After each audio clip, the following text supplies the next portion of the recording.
Do you know something? I don't know if you realize this or not, right?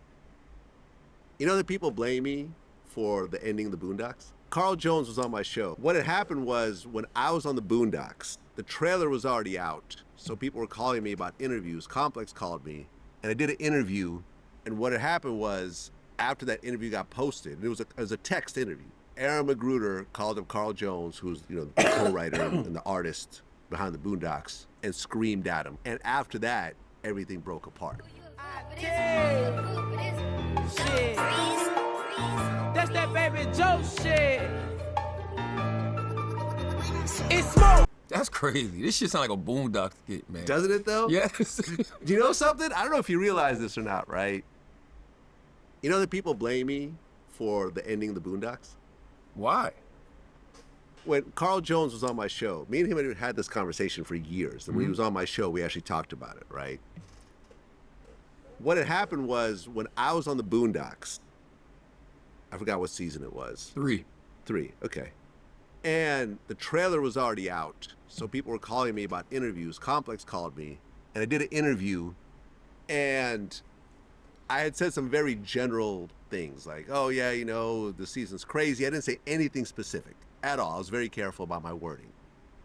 And what had happened was after that interview got posted, and it was a text interview, right?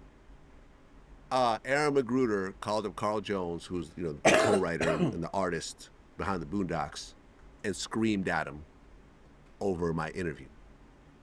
And they have never had that type of conflict before. Mm-hmm. And after that, everything broke apart. Now, the context of it is a little bit different, because what had happened was there was this tension that was building because Carl was going out and doing like Freaknik and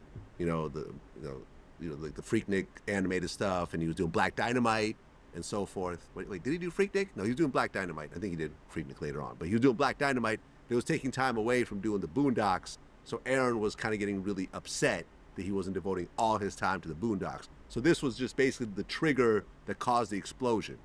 But we jokingly kind of said, oh yeah, Vlad is the reason why the Boondocks ended, which is not really the real reason. So I remember there was this panel that they did on the Boondocks, like 25th anniversary recently, and they asked me to send in a video of just talking about my experience, working on it. And I guess my video got aired. A bunch of people booed in the audience. Hilarious. That video kind of became viral. I'm in the booth because I played Thugnificent in the show, right? Mm-hmm. So I'm in the booth recording Dick Riding Obama, right? So I'm like, Dick riding for tomorrow, Dick riding for today. And I see one of the producers, Brian Cowan, is like, tell me to stop. And I'm like, what's up?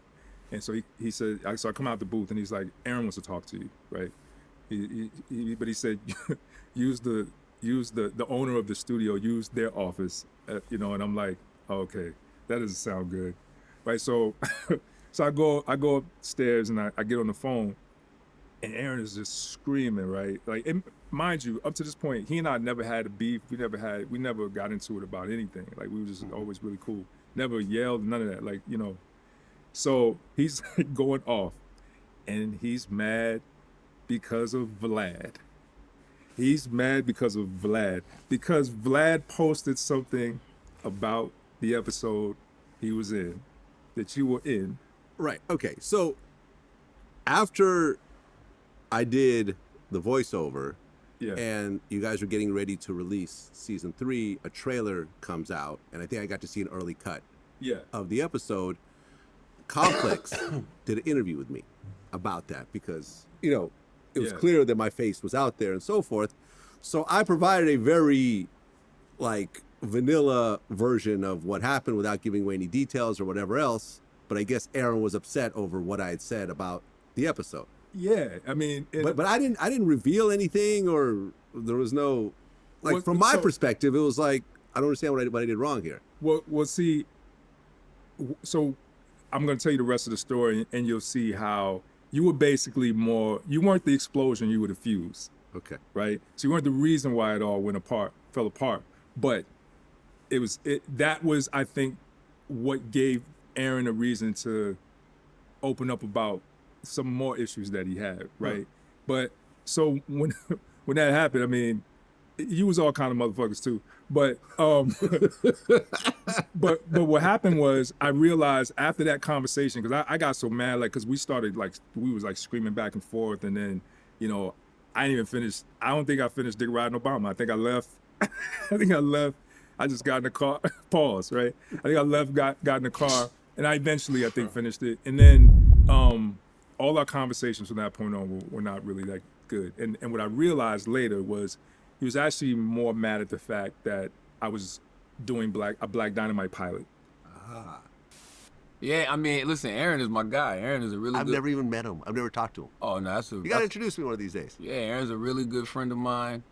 Really good creative partner. You know, he was the executive producer on both seasons of my last talk show on Comedy Central. I had no idea. Yeah, it was Okay. Aaron Magruder, Stephen Colbert was the executive producers of that show.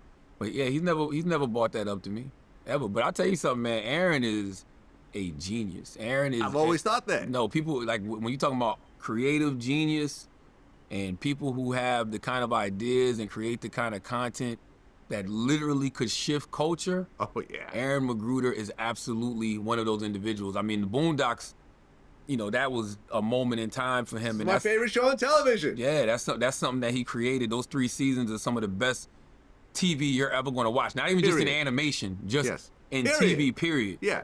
But if you ever sit down and have conversations with Aaron, man, and just the way he sees the world, I'll tell you this. Everything that's happened over the last 8-9 years, in politics in particular, Aaron has predicted. 100%. Even down to the coup. And I remember having a conversation with him one time and just asking him, like, yo, why is it that people who do animation, like, you know, you think about The Simpsons, you think about the Boondocks, why are y'all able to predict what's happening? And, you know, he said a lot of things, but, you know, one thing that he said is a lot of it is rooted in satire. Like, you know, sometimes when you, and I'm paraphrasing what he said, but, you know, when you're a satirist, you kind of see the world for what it is, not how it appears to be. Mm-hmm.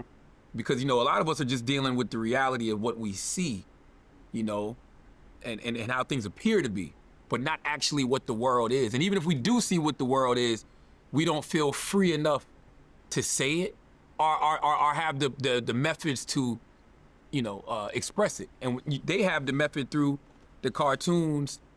And that be the disconnect between a lot of people. A lot of people that be that had this ability to just look at the world for actually what it is and not what people are trying to be, or like the perception of what the world is. The Matrix.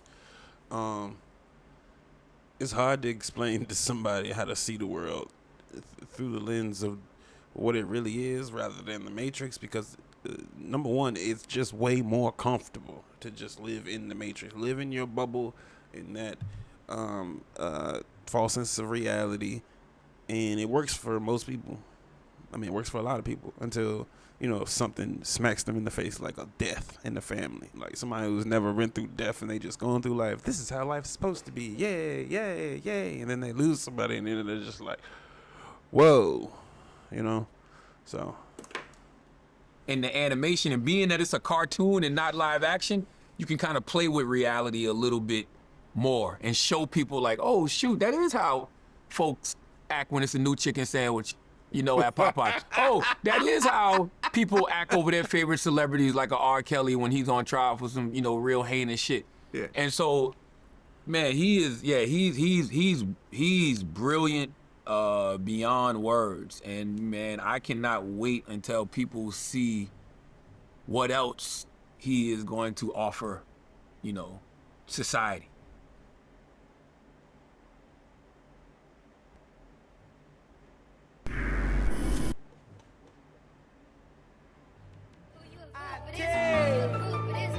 Shit.